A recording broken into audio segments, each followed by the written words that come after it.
Good day, tennis fans. I'm Ted LePak, and alongside with me is Liem, and we're going to be discussing the Australian Open and the biggest upset thus far. I personally think that jo-wilfried Tsonga and the Nishikori match, that big upset where Nishikori just trounced Tsonga, I think that was the biggest upset thus far. Well, I mean, it went to a five-setter, so I wouldn't really say it's a big upset. Yeah, Nishikori had two good sets on Tsonga where he, did what 6-2, 6-1 on him.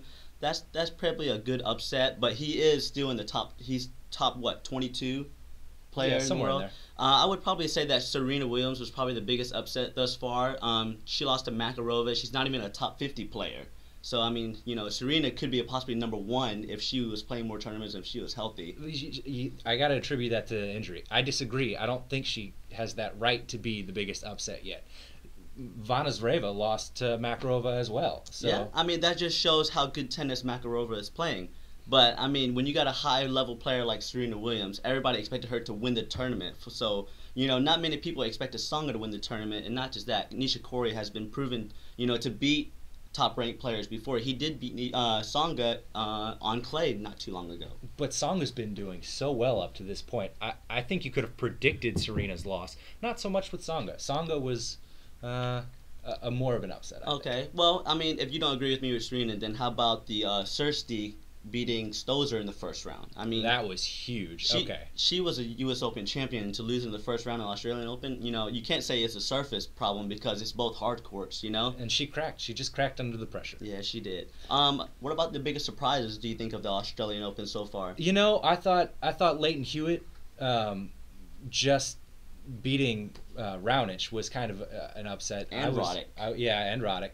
But I don't think that was the biggest. I would have to go with Tomic. Tomic really showed me some stuff. I didn't think he'd make it nearly as far as he did to Federer even. Yeah, I mean, for him to play Federer is, unfortunate for him. He had a really good tournament, but I would probably say Maria Sharapova, playing how she's playing right now, she came back from one set down to Lisicki.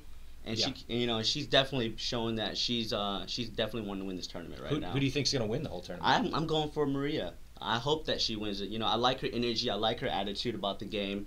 She's very positive, and you can tell that she wants it real bad. I got to go with my girl Azarenka. Azarenka? I think she's got a solid game going right now. She's going to be tough to beat. She is going to be tough to beat, but what about the men's? That's a good question. Who are you picking for the men's? I would probably say Roger Federer. I mean, I'm a big Roger Federer fan. He's playing very well right now. He's going to play Nadal in the semis if they make it that far, but, he can meet Djokovic in the final, and he has the game to beat Djokovic with. But I think I've made my choice based on statistics that you got to go with Djokovic. He's been solid all last year. He's been solid this year so far. He's not even really playing that hard out there, it seems like, and he's just trouncing people. That's true. So I got to go with Djokovic. All right. Well, that wraps up our point counterpoint. Let us know what you think in the comments section below and add on to anything we said. Thank you and have a great day.